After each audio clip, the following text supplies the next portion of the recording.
Okay, shalom, shalom. This is Israel Wake Up. This is our evening Sabbath class on the 9th of January 2021. We're pretty much going to do a recap on the stuff we talked about the last couple of classes, and a moment of silence in regards to our Lord of Hosts and the Creator and all that they are doing to orchestrate our deliverance. And then we're going to do a prayer, our closing Sabbath day prayer, and go into current events. Okay.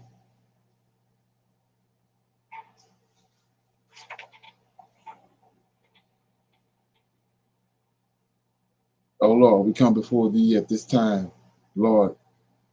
We have set this time apart at the closing of your Sabbath day that you have given unto us for rest. We are thankful for the knowledge and the understanding that you have given us up until this point. We seek thy face on this Sabbath, that you shower us with peace and enlightenment and the sense of togetherness. Oh Lord, we see that hand in the affairs of the world. We know and understand that what you have spoken in the past, we will surely come to pass. Turn not thy face from us, but hearken unto our plea. Hearken, O Lord, and do. All praises to you. So with that being said, we're going to go to the current events. Anybody got any current events? No current events? Okay, I got something right here. Check this out.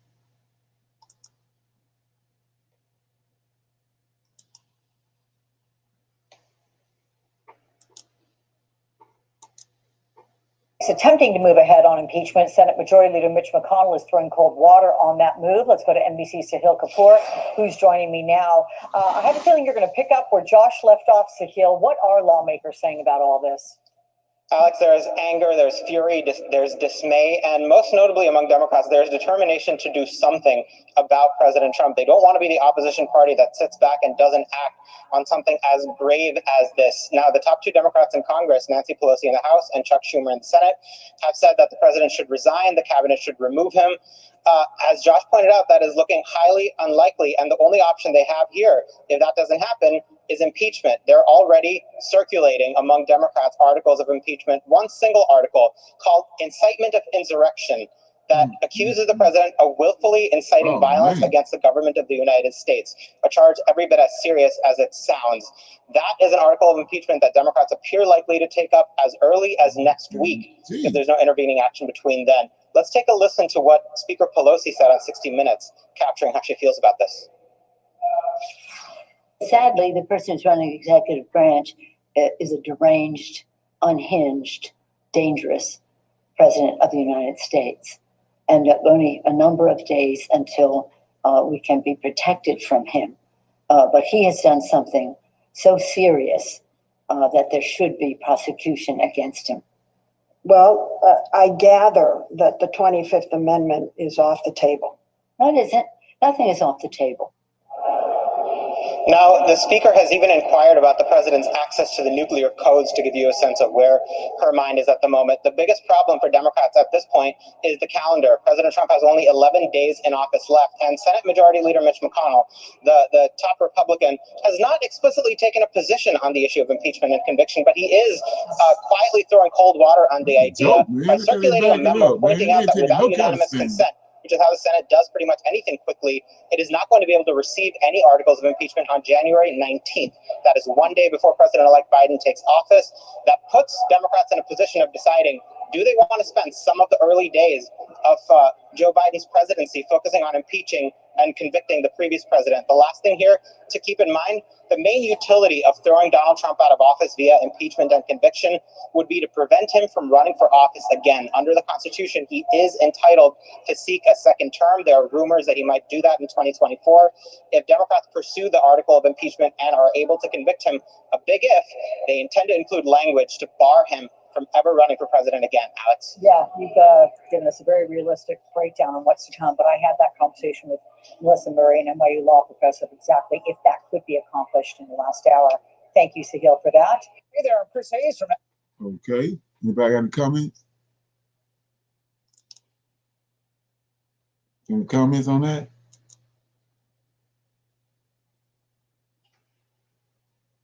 Shalom, shalom. I'm not understanding how they can even entertain impeaching him when they've already been down that trail. So is that just a bunch of talk? Well, they're saying that what they want to do is to try to go through the impeachment process so that they can so they just keep him from running again, because he still got another term he can run for. They don't want him to run in 2024. They don't want him back in the White House, so they're saying they're going to go through the impeachment process to cut him off from trying to run again. And is my understanding they feel that their grounds of impeachment is that they feel that he encouraged those people to show up at the Capitol? Well, yeah, they know he did. Yeah. Okay. Yeah, they know he did. It's just you know, like a lot of people saying there's no, there's only 10 days left, so why do it? But they saying they're looking into the future, and they want to cut him off from ever coming up there being able to take the office again. Okay. Look what that is. Yeah, so this is the other thing I was talking about earlier, where they let me get this. The guy was saying about the technology they have from satellites to change the voting, to manipulate the voting machine. That's true. Yeah, and that's just a small part, but I had seen that 2 weeks ago. And what she's talking about is there's a person who is telling the world what Italy's role was using the satellite, Italian government satellite. Leonardo. Yeah, I was running for Leonardo da Vinci. But the Leonardo, and they were changing votes. But there were many countries that were doing that. But it had to be controlled from China using hammer and scorecard, in my opinion, because you don't have so many different attacks, because you'd be changing numbers in all the 50 states that just wouldn't match up. That has to be synchronized. And they all do it like it was late at night in Georgia, 7:30, but the president uses this case in point. You hear him giving his speech, and this is in Michigan. At 06:31, there were, and it's like 142,722 votes changed to Biden. Now, the first time I heard him give that speech, I said, anyone that says 0631 on 4 November, wasn't 0630, wasn't about 6, it was 0631, and it was 142,722, whatever it is, I can't remember the exact number, but it means the president has that data. Now, he has all of this data, and how he's going to get it to the American people. Ann and I were talking to someone that's going to do more of what was just done in Italy, but show you the magnitude of it. Because we have watched it in real time, how that has changed. And the data is there, I've got it on my iPhone, it can tell you. So where people are saying there's no evidence, they're the same people that when we're someone was taking a picture down in Georgia, you remember, and they pull the cases from underneath the table, and you say, well, there's the evidence. Well, they say, well, you can't prove that. Look, this is a scorecard from Joseph Goebbels. If you tell a lie big enough, and that's what they're doing. And you see Pelosi, you see Schumer. Ann just told me that Pelosi called the chairman of the Joint Chiefs of Staff, General Mark Milley, and they're trying to get him out on the 25th Amendment or to impeachment. Why? Well, because on Wednesday, they took Pelosi's laptop. She's frantic. There were some people in there that were special forces mixed with Antifa, and they took her laptop and they had that data. So you'd say, well, look, you only got 12 days or whatever it is till the 20th. Why worry about it? Just let them go out. No, they are terrified because they have that data. I believe they also have a source that is talking like a songbird. And the president's going to spring that person on us, so it will completely change because it is someone that said, I'm not going to do this. This is treason. Remember, this is treason, high treason.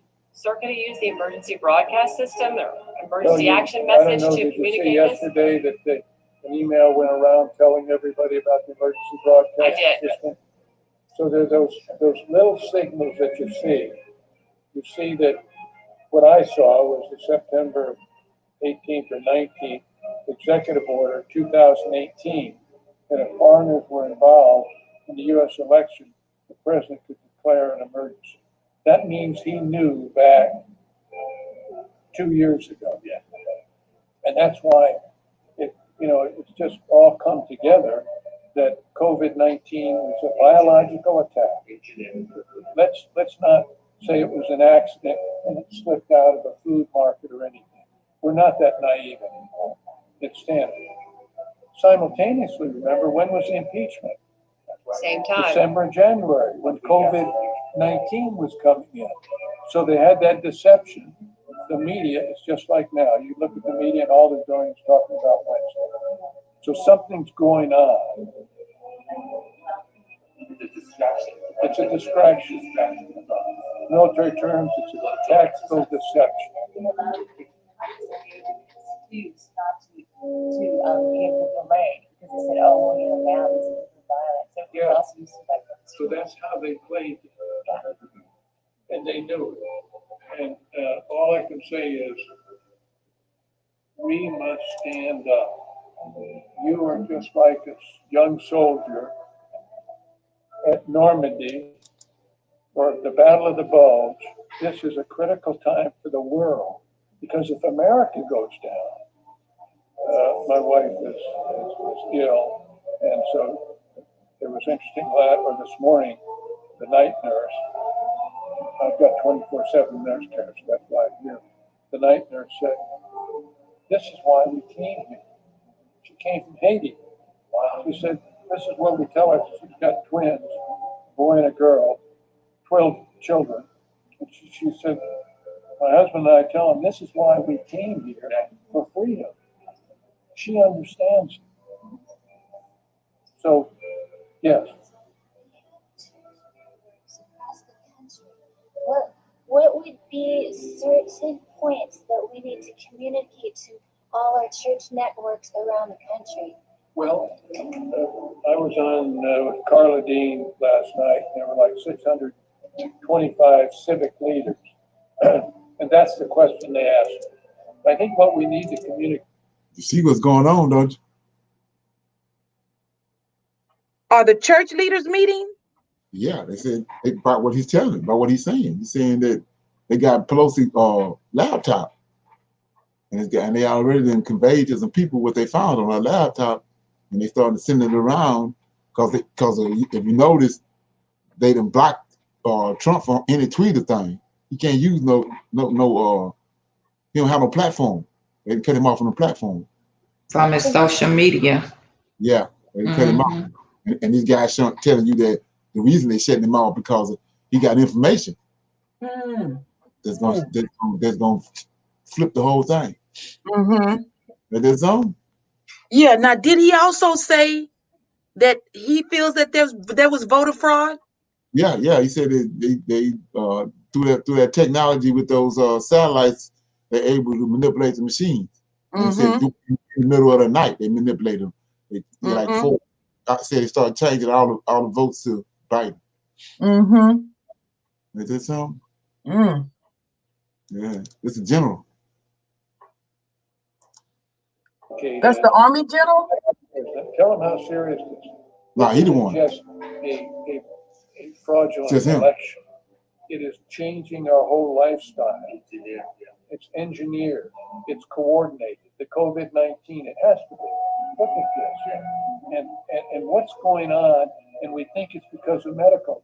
Dr. Fauci tells us, well, we've got to shut everything down. Look at what they've done to the world.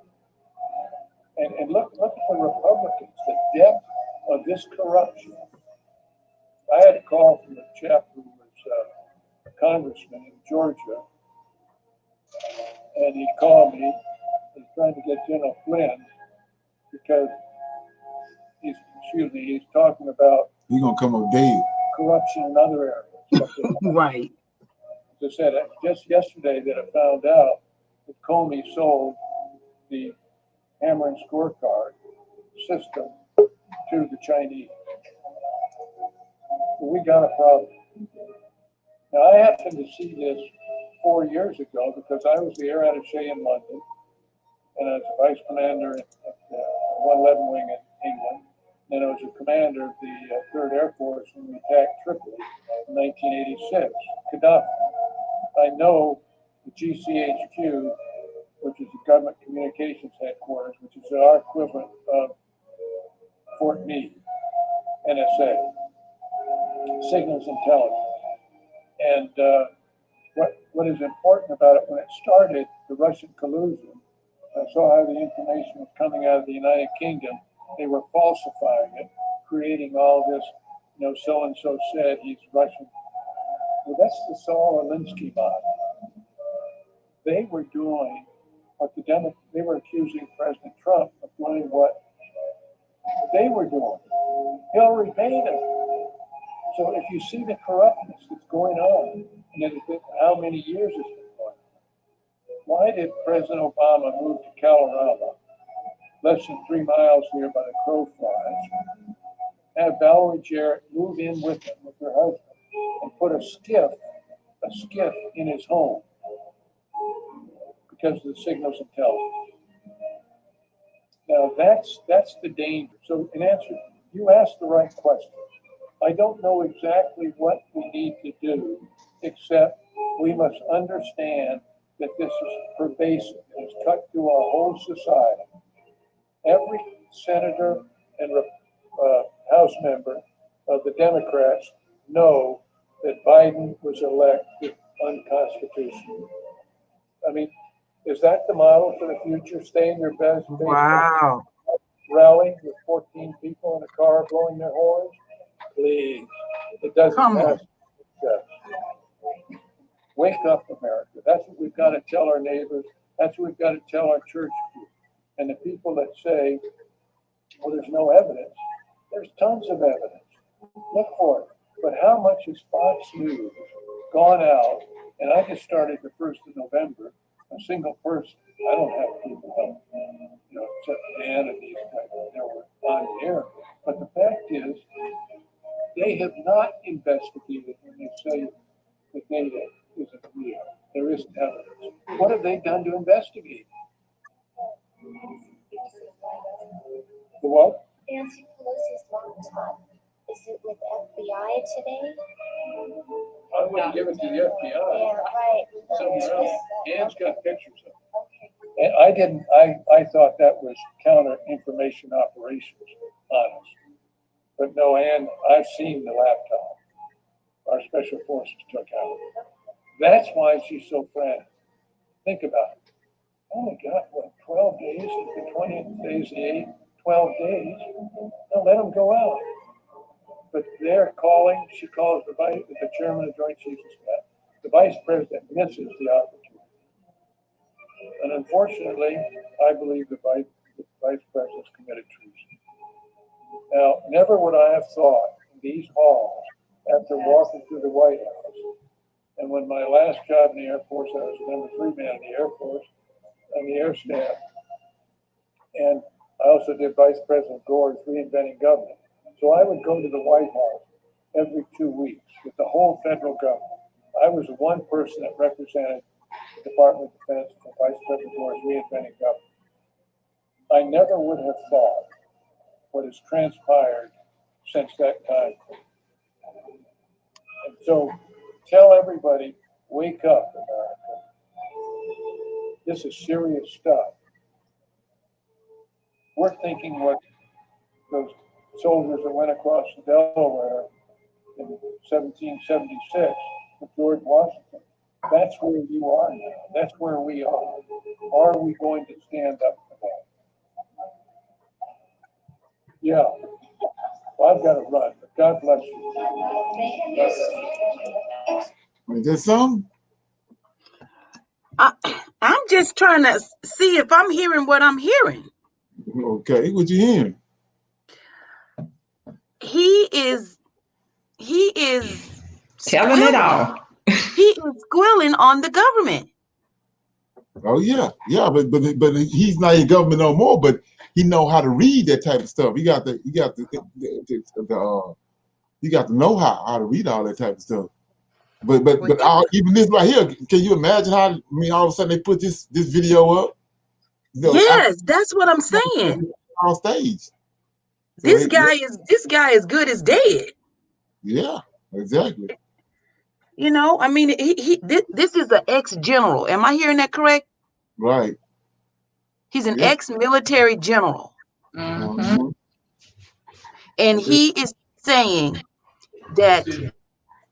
So, Leonard, I didn't hear exactly what he said about 2 years ago. He said they knew something 2 years ago. I can't remember what he said, exactly what he said. So he said they Nancy Pelosi is spazzing out because they got some evidence on her laptop, which is why they wanted. Say Special Forces was in amongst the riders, and Special Forces went in there. Wow. Got her laptop. So evidently, well, that sounds like something. Yeah, Trump set that up. That was the whole reason behind it. That was the whole reason behind the mob running in there. So the Special Forces going there with them. Oh my God. So you think it was chaos last week? All hell from the break loose this week. Yeah. The closer they get to that inauguration, it ain't going down. Oh yeah. And he's gonna get over. You heard what he said too. See, it's another siege gonna happen because he just said he went all the way back to the Delaware when Washington, George Washington crossed the Delaware. Mm-hmm. And he said that's where we at right now. He ain't talking to the blacks. He's talking to the white folks, the ones that bomb rushed the White House. He said, we at that point right now where we back there, where all the patriots stood up with George Washington. So he's saying now, knowing this, now we at that same point again. So that's a call to return to Washington again.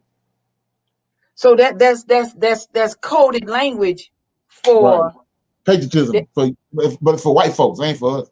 Uh-huh. House nigga. Right. But, wow. White. Ain't that so? Well, you told us the other day to put a few things in our suitcase. I think we need to go ahead on and pack that whole suitcase. Yeah, get out here. Might need to get some what they call that, a frog suit. Yeah. Might have to swim over there. Wow, it's going down. Yeah. That's why I say it's going to be more happening on the 20th than what we think. Oh yeah. Mm-hmm. Like I said, it might not be nothing left by the 20th. Right. Can you imagine what are you talking about right now? You're gonna hear it's probably gonna be all over the place by tomorrow morning. Right. So Leonard, that video is freshly put up? Yeah. That's what I'm saying. It's time. It's time because why you didn't bring all this up before they bomb rushed the White House? Right. Video just coming out now. And then the trick to it is like I was saying earlier, they use Russia. Trump is Russian man. I mean, Russia, Trump is Russia man, and Biden is China man.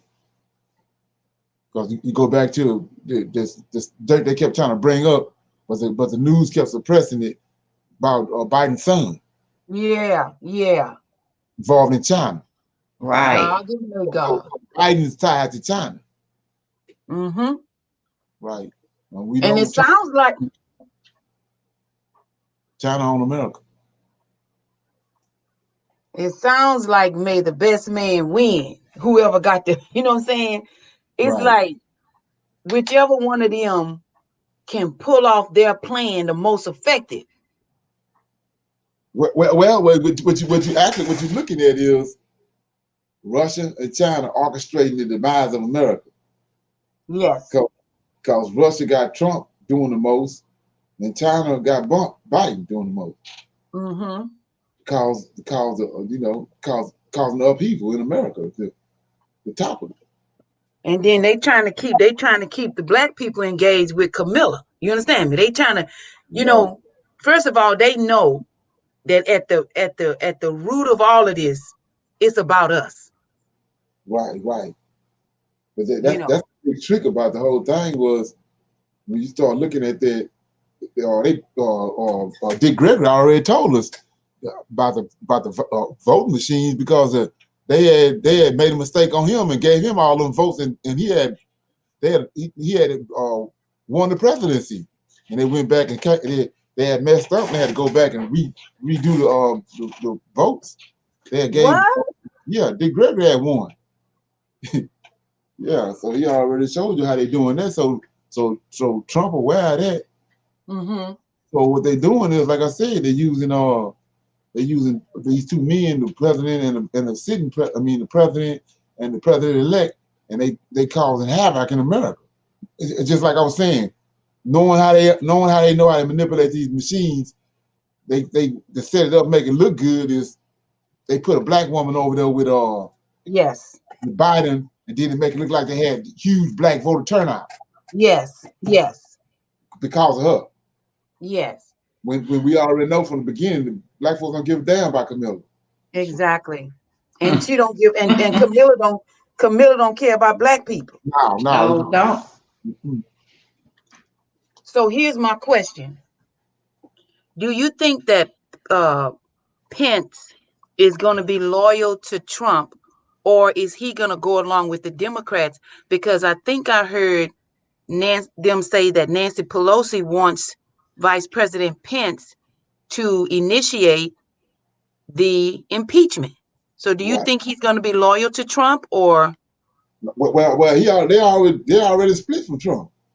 All them people, the guy Lindsey, Senator Lindsey, McConnell, Pence, all of them already parted from Trump. Are you serious? Yeah, all of them and throw him away. That's why I say. That's why you finna do something crazy. You finna do something chaotic. Oh wow! He ain't going out like that. And then the media dragging him down, talking about him like a dog in the media. He's finna do something. He's finna do something horrendous, man. So why would Pence go away from him? I don't understand. Because he tried to make Pence overturn the electoral votes on Wednesday. Okay.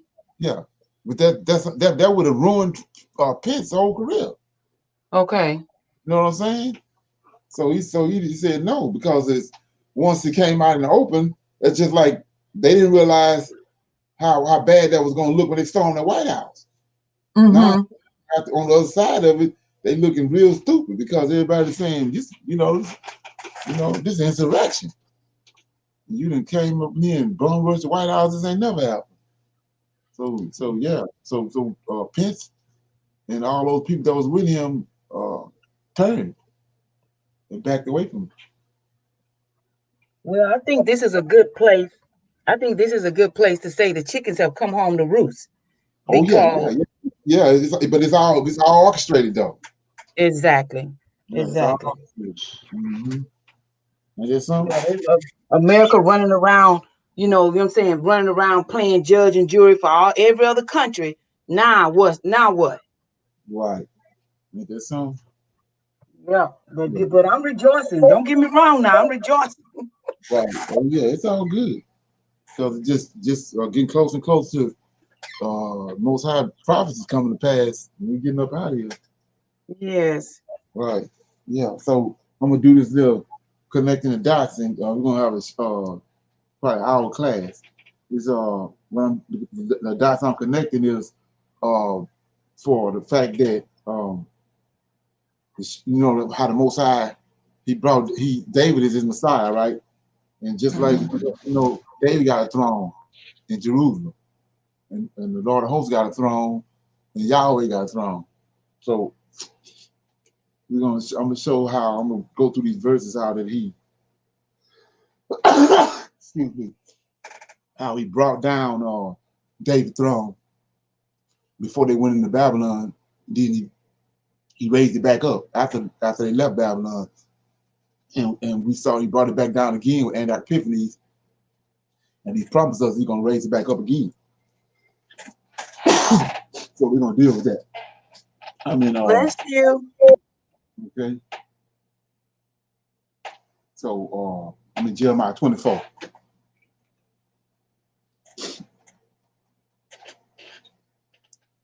Everybody ought to know what that is. Jeremiah 24.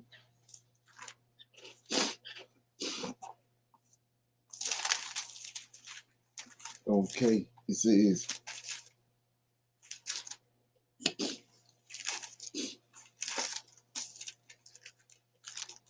it's the good and the bad fig. The Lord showed me, behold, two baskets of figs were set before the temple of the Lord, after Nebuchadnezzar, king of Babylon, had carried away captive Jeconiah, the son of Jehoiakim, king of Judah, and the princes of Judah, with the carpenters and the smiths from Jerusalem, and had brought them to Babylon. Right? So that's the good fig. I'm not gonna read no more of it. So it says that so this boy Jehoiakim, Jeconiah is out of David lineage, and he's part of the good feed. The good feeds. He's part of the good basket. So when we finish reading this, you're gonna see what I'm talking about. So he's tied to the temple, which is tied to all the vessels and all the stuff inside the temple. So all that was taken. Him and it says the carpenters, the princes, the smiths, and all that was taken with him to Babylon. So that's the Most High and brought David's throne down. David's rulership, he brought it down, and it's surrounding this boy right here, and they take it to Babylon. So then it says, we're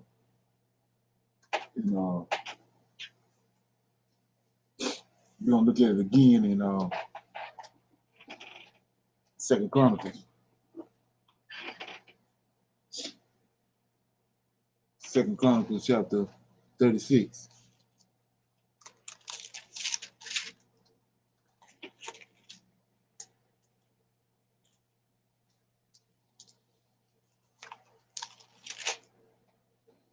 Second Chronicles 36. I'm reading 8 through 10. It says, and now the rest of the acts of Jehoiakim and his abominations which he did, and that which was found in him, behold, they are written in the books of the kings of Israel and Judah. And Jehoiakim, his son, reigned in his stead. So this is the boy that went with the vessel. Jehoiakim was taken captive to Babylon. Verse 9, Jehoiakim was 8 years old when he began to reign, and he reigned 3 months and 10 days in Jerusalem, and he did that which was evil in the sight of the Lord. And when the year was expired, King Nebuchadnezzar sent and brought him to Babylon with the goodly vessels. See that? With the goodly vessels of the house of the Lord, and made Zedekiah his brother king over Judah and Jerusalem. Right. And so one more witness is 2 Kings 24. 2 Kings 24, 10 through 16. Says, this is the one right here that gives the most information. Says Jehoiakim taken captive to Babylon, 24, starting at verse 8. 2 Kings 24. Jehoiakim was 18 years old when he began to reign. He reigned in Jerusalem 3 months, and his mother's name was Mihasha, the daughter of Elthanan of Jerusalem, and he did that which was evil in the sight of the Lord, according to all that his father had done. At that time, the servants of Nebuchadnezzar, king of Babylon, came up against Jerusalem, and the city was besieged. And Nebuchadnezzar, king of Babylon, came against the city and the servants and did seize it. And Jehoiakim, king of Judah, went out to the king of Babylon, he and his mother and his servants, and his servants and his princes, as his sons and his officers. And the king of Babylon took him in the 8th year of his reign, and he carried him out thence all the treasures of the house of the Lord and the treasures of the king's house, and cut in pieces all the vessels of gold which Solomon, king of Israel, had made in the temple of the Lord, as the Lord had said. And he carried away all the Jerusalem, all the princes, all the mighty men of valor, even 10,000 captives, and all the craftsmen and the smiths. None remained, say the poor sort of people of the land. So he carried away all the good feed. So here we go right here. This is where the Most High is preserving David's seed right here. Verse 15 says, and he carried away Jehoiakim, right, to Babylon. This seed out of David's loin. He on the throne. And the king's mother, right? So in order for him to keep David's lineage going, he got to have his wives with him. So it says, and he carried away Jehoiakim to Babylon, and the king's mother, and the king's wives, and his officers, and the mighty of the land. Those carried he into captivity from Babylon, from Jerusalem to Babylon. All the men of might, even all 7,000 craftsmen and smiths, 1,000, and all that were strong and apt for war. So we see that's a good feed. But what you understand what's going on is you gotta understand that Zerubbabel already written down in the book of life what he gonna do. So he bringing the king's wives with him because Zerubbabel gonna come out of this situation. Mm-hmm. So he's able to raise David's throne back up when it's time for him to leave after the 7 years in Jerusalem, after 7 years in Babylon. He's able to raise David's throne back up because he sent Jehoiakim and his wives to Babylon. Right. Okay. So anyway, now we're gonna go to 2 Kings 25 and see why he raised it back up when it was after the 70 years. 2 Kings 25. 2 Kings 25, starting at verse 27. So 25 and 27. So Jehoiakim was taken there when he was 18 years old. He was taken to Babylon. And then 27 of 2 Kings 25, 27. And it came to pass in the 7th and 30th year of the captivity of Jehoiakim. So now he's 37 years old. He went at 18. It says, and Jehoiakim, king of Judah, in the 12th month, on the 7th of the 27th day of the month, that evil Murdoch, king of Babylon, in the year that he began to reign, did lift up the head of Jehoiakim, king of Judah, out of prison. And he spake kindly to him and set his throne, this David's throne right here, he raising it back up, set his throne above the thrones of the kings that were with him in Babylon. And he changed his prison garment, and he did eat bread continuously before him all the days of his life. And his allowance was a continual allowance given him of the king, a daily rate for every day, all the days of his life. So you understand it. They let you know that his wives went with him. So he's still dealing with his wives the whole time. The Most High got the spirit on Nebuchadnezzar's grandson to do that for him. Mm-hmm. See that how the Most High working? Okay. So I just showed you how he brought David's throne down before they went to Babylon. Then he raised it back up when it was time for them to go back to Jerusalem. So what you see is that Most High got all this stuff on. It's like a yo-yo. Mm-hmm. He raised it up and raised it down when he want to. So the reason I'm saying that is, You have to understand what he done said and what he done prophesied is gonna happen. Yes. You gotta understand that. So Question. Go ahead. Go ahead. When you use the terminology going to raise David's throne back up, are you also talking about the birth of righteous people in David's lineage that's gonna be able to be on the throne? Yeah, Or that's the promise he got to David, is that he's gonna always raise up a righteous branch. Okay. Yeah. And so that's the significance in you saying the wives are coming along. Right, because that's the only way that's the only way you're gonna be able to keep David's lineage is he have to have Israelite women with the king. Okay. You know, in order, because they're gonna be there 70 years. Jehoiakim can go there. He had some sons that went there with him. You know what I'm saying? But if something happened to them, right? So the Most High preserved. He had his wife with him, and he continued to deal with his wife. Plus, he had princesses there too. So Zerubbabel came out of that situation. Okay. He already had him in the bushes. And when it was time for them to go back, the king got to be identified out of David's lineage. Yes. So that's what he raised Zerubbabel up. And so the other time right here is we looking right here is I'm in First Maccabees. And let me get it.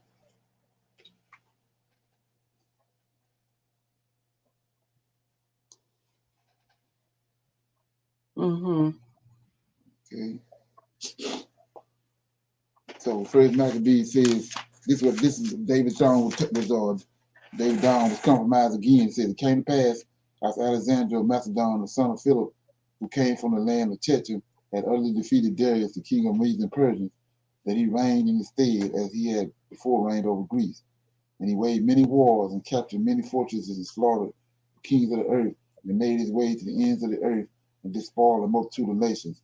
The whole earth was silent before him, and he became exalted, and his heart was uplifted.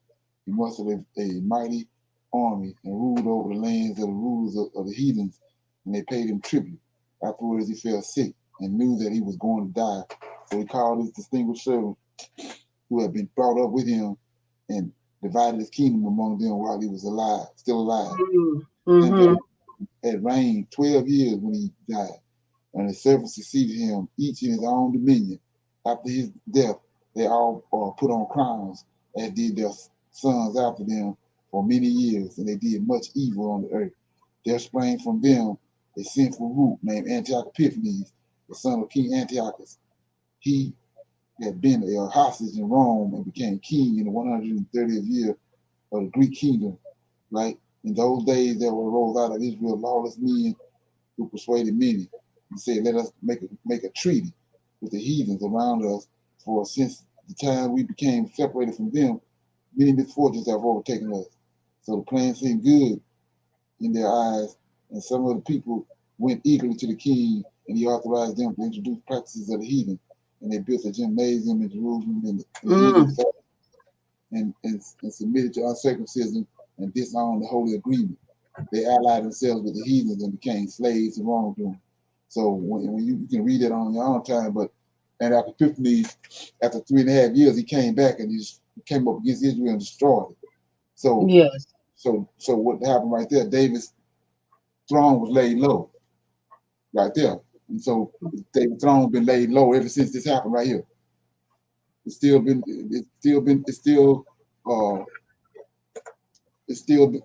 know, in a low state right now. So what you have to understand is, just like I just showed you how the Most High denigrated David's throne, being raised back up. We see right here denigrated. So that means that, and he had lineages. He had David lineage that he was watching over all through that. Yes. So that's the same thing he's doing right now. So let's look at that. So it was denigrated right there by Antiochus Epiphanes until this day. But he got it. Let's go to Psalms 132.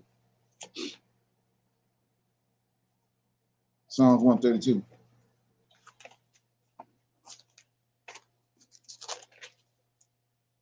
It says, this is a prayer for the blessings of the sanctuary. It says, Lord, remember David and all his afflictions, how he swore unto the Lord and vowed unto the mighty God of Jacob. Surely I will not come into the tabernacle of my house, nor go up into my bed. I will not give sleep to mine eyes, or slumber to my eyelids, until I find a place for the Lord, a habitation for the mighty God of Jacob. Lo, we heard of it at Ephraim. We found it in the fields of the woods. We will go into his tabernacle. We will worship at his footstool. Arise, O Lord, into thy rest, thou and the ark of thy strength. Let thy priests be clothed with righteousness, and let thy saints shout for joy. For thy servant David's sake, turn not away thy face from thine anointing. The Lord has sworn in truth unto David. He will not turn from it. Of the fruit, here we go right here, of the fruit of the fruit of thy body will I set upon thy throne. If thy children will keep my covenant and my testimony that I shall teach them, their children shall also sit upon thy throne forevermore. For the Lord hath chosen Zion, he hath desired it for his habitation. This is my rest forever. Here will I dwell, for I have desired it. I will abundantly bless her provisions. I will satisfy her poor with bread, and I will also clothe her priests with salvation, and her saints shall shout aloud for joy. Then this the verse right here, 17. There will I make the horn of David the bud. I have ordained a lamp for mine anointed, David, the Messiah. His enemies will I clothe with shame, but upon himself shall his throne flourish. So he's saying in the very last days, Ezekiel 37, he's going to raise David up and put him on his own throne. So we see here how it was integrated during the time of Antioch Epiphanes, and he's going to raise it back up right here in the end days when he raised David up in Ezekiel 37 Mm-hmm. and put him back on his own throne. And that was my question. I was going to say, the next time David's throne is brought back, David going to be on it. Yeah, David will be on the right. That's a promise he got to David. Right. Mm. So like we dealt with this morning, and like we just saw right here, there's no reason to be having fear. No reason to doubt was being conveyed, because we see it over and over again how the Most High, everything he said he's gonna do, he did. Yes. Right. Yeah. So anybody have any questions or comments before we exit? Well, I just want to make this statement. You know, when you say to us that the Lord of hosts is going to resurrect David, that is so huge.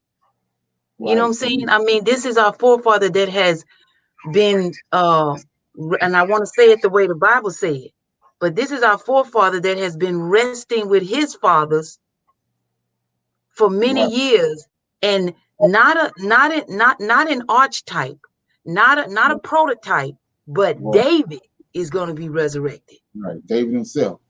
Wow. Wow. Right. So let me read it. Let me read it right quick, just for people out there in YouTube world. I'm in Ezekiel 37.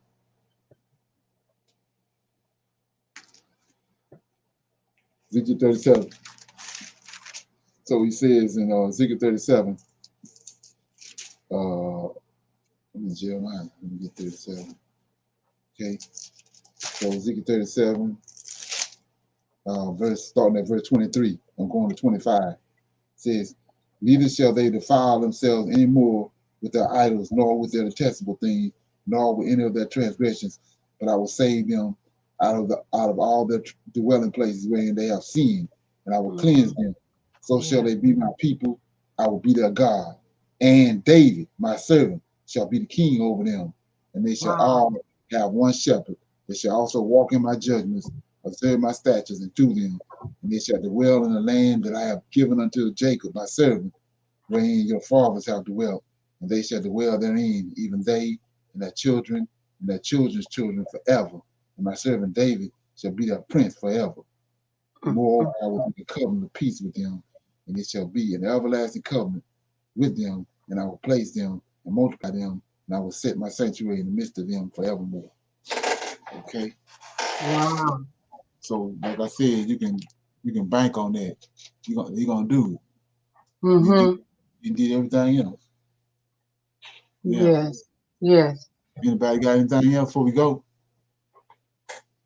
Any comments or questions before we go?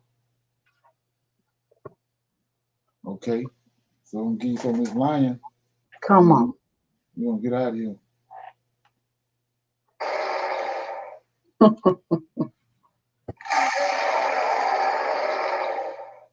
Wake up, Judah. Wake up.